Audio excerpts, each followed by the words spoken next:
Hello everyone, welcome back to my channel. स्वागत है आपका इस चैनल पर। आज हम जिस बारे में डिस्कस करेंगे वो है Uttar Pradesh public service commission, that is Uttar Pradesh लोक सेवा आयोग के द्वारा कुछ भर्तियों का नोटिफिकेशन आया। दैट इज़ कि रिक्रूटमेंट के लिए कुछ नोटिफिकेशन है। डायरेक्ट रिक्रूटमेंट है। किस पोस्ट के लिए? तो वो पोस्ट है असिस्टेंट प्रोफेसर की पोस्ट।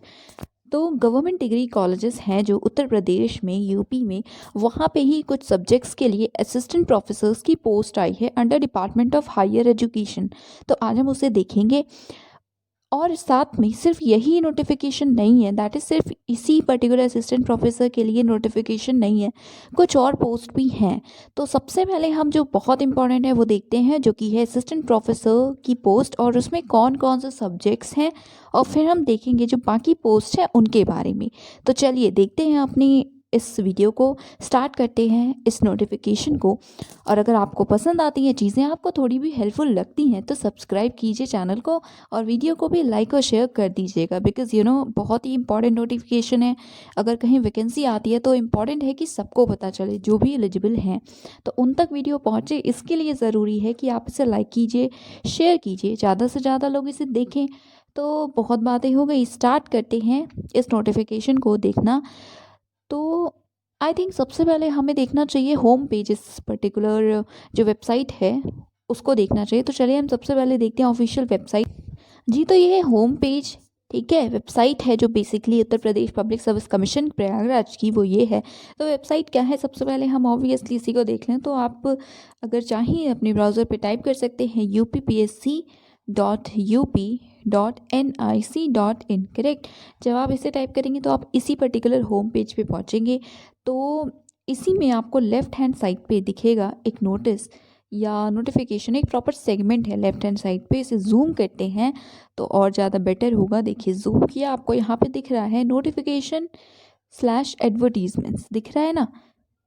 अब दिख रहा है ये, तो यही जो लिखा हुआ है ऑल नोटिफिकेशंस एंड एडवर्टीजमेंट, इसी पे आपको क्लिक करना है। तो चलिए हम सबसे पहले क्लिक करते हैं और देखते हैं कि हम किस पेज पे पहुंचेंगे। तो इसे ओपन किया, इसके बाद हम इस पेज पे पहुंचते हैं। ठीक है, ये पेज है, इसी से आपको अप्लाई करना है। तो यहाँ पे आपको सबसे फर्स्ट नंबर पे जो दिख रहा है एग्जामिनेशन नेम, सीधी भर्ती आपको दिख रहा है। तो ये है सीधी भर्ती, जो दैट इज़ डायरेक्ट रिक्रूटमेंट, जो कि जिस पर्टिकुलर हम बात कर रहे हैं, जिस पर्टिकुलर रिक्रूटमेंट की, उसमें वो इसी में है। एडवर्टीजमेंट नंबर है 02/2020-2021, 24 नवंबर को इसे पब्लिश किया गया है। स्टार्ट भी उसी दिन से हो गया है फॉर्म 24/11 से। और लास्ट डेट क्या है, तो फीस डिपॉजिशन की है 21/12 और फॉर्म सबमिशन की है 24/12। तो यस, फीस डिपॉजिशन की बात अगर हम करते हैं तो ये सेकंड स्टेप है। दैट इज़ फर्स्ट स्टेप में आपको फॉर्म फिलअप करना है, देन सेकंड है फी डिपॉजिशन, देन थर्ड स्टेज में है फाइनल सबमिशन। एंड इसीलिए जो फी डिपॉजिशन है वो पहले है, दैट इज़ 21 लास्ट डेट है फ़ी की, और फॉर्म सबमिशन की है 24। ठीक है, तो इससे पहले आप कर दीजिएगा। यहाँ पे यू कैन देख सकते हैं आप यूज़र इंस्ट्रक्शंस, एंड यहाँ से आप डाउनलोड कर सकते हैं एडवर्टाइजमेंट को, जैसे कि अभी हम देखेंगे। और ये जो ग्रीन टैब दिख रहा है, इसी से आपको अप्लाई करना है इन केस आप एलिजिबल हैं। तो सबसे पहले हम देखते हैं उस नोटिफिकेशन को, कौन कौन सी पोस्ट है, किस किस सब्जेक्ट की पोस्ट है, फिर हम आगे की बात को डिस्कस करते हैं। तो हियर वी गो, यहाँ पे आपको सब्जेक्ट्स दिख रहे हैं। तो सबसे पहले ये जो पोस्ट है वो टेम्परेरी तो है बट ऑलमोस्ट परमानेंट है, गेजेटेड पोस्ट है। पे बैंड आपको दिख रहा है, ग्रेड पे दिख रहा है, एज लिमिट है 21 to 40 ईयर्स। ऑल्सो रिलैक्सेशन जो भी रूल्स हैं वो हैं। तो सब्जेक्ट्स की बात करें तो यहाँ पे आपको दिख रहे हैं कि ओवरऑल टोटल 19 सब्जेक्ट्स हैं जिनके लिए ये पोस्ट हैं। So first of all that is की फर्स्ट पे जो आपको दिख रहा है वो है इकोनॉमिक्स अर्थशास्त्र। तो इसमें कितनी वैकेंसीज हैं, तो total number of vacancies are 5, 1 for general या 1 फॉर अनरिजर्व्ड अनारक्षित, देन 1 है ओबीसी के लिए और 3 है एसटी के लिए। देन टॉकिंग अबाउट हिस्ट्री, इतिहास की बात करें तो इसमें टोटल 6 वैकेंसीज हैं। 3 फॉर जनरल या अनरिजर्व जो कैंडिडेट्स हैं उनमें 3 सीट्स हैं, 2 है एससी और 1 है ST of Uttar Pradesh. Okay, so general के लिए तो आई थिंक सबके लिए है, बट ये जो रिजर्व है वो सिर्फ जो पर्टिकुलर जैसे यूपी के जो भी SC STs हैं उनके लिए हैं। उर्दू की बात करें 2 सीट्स हैं, दोनों ही जनरल हैं। इंग्लिश में 10 सीट्स हैं जिसमें कि 4 जनरल है, 1 EWS है और बाकी 2 हैं ओबीसी जो कि यूपी के होंगे, और जो एसटी हैं यूपी के उनके लिए 3 सीट्स हैं इंग्लिश में। देन हम गणित या मैथमेटिक्स की बात करें तो टोटल 7 हैं और सातों की सातों अनारक्षित वर्ग के लिए है। होम साइंस गृह विज्ञान की बात करते हैं, एक ही सीट है जो कि है जनरल के लिए। जूलॉजी जंतु विज्ञान की बात करें तो 5 सीट्स है जिसमें 4 है जनरल अनारक्षित के लिए और 1 है ईडब्ल्यूएस के लिए। फिलोसॉफी की बात करें एक ही सीट है जो कि है ओबीसी के लिए। ज्योग्राफी की बात करें टोटल 4 सीट्स हैं जिसमें 2 हैं जनरल, एक है एससी और एसटी के लिए। फिजिक्स की बात करते हैं टोटल 2 सीट्स हैं, दोनों ही हैं जनरल के लिए। Then talking about psychology 5 seats are there जिसमें कि 2 हैं for unreserved category candidates, 1 is for EWS and 1 again मतलब 1 एससी और 1 एसटी के लिए। केमिस्ट्री की बात करें रसायन विज्ञान तो उसमें टोटल 4 सीट्स हैं, 2 जनरल के लिए हैं, एक एससी एसटी के लिए। Talking about pol science political science 8 seats हैं, 3 जनरल के लिए हैं, एक ओबीसी और एससी के लिए, 3 ST. Then botany total 13 seats हैं, 10 जनरल के लिए, एक ईडब्ल्यूएस, एक एससी और एक एसटी। कॉमर्स की बात करें 21 सीट्स हैं टोटल, 8 हैं for general, 1 is for EWS, 11 is for SC and 1 is for ST. Then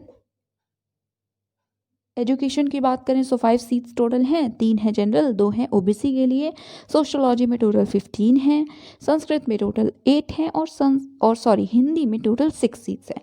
तो ओवरऑल ये जो नोटिफिकेशन या ये जो असिस्टेंट प्रोफेसर्स की वैकेंसीज़ हैं या पोस्ट हैं वो है टोटल 128 जिसमें 76 हैं जनरल के लिए, 8 हैं ईडब्ल्यूएस, 7 हैं ओबीसी, 20 हैं फॉर एससी एंड 17 है फॉर एसटी। ठीक है, तो आप में से जो भी ऐसे कैंडिडेट्स हैं इन पर्टिकुलर सब्जेक्ट से रिलेटेड वो अप्लाई कर सकते हैं, प्रोवाइडेड आप देख लीजिएगा। मैं आई थिंक अगर आप रिजर्व हैं किसी और स्टेट में तो आई गेस आपको जनरल ही माना जाएगा, क्योंकि जो रिजर्व सीट्स हैं अगर एससी के लिए हैं तो वो सिर्फ यूपी के ही एससी एसटी ओबीसी होंगे।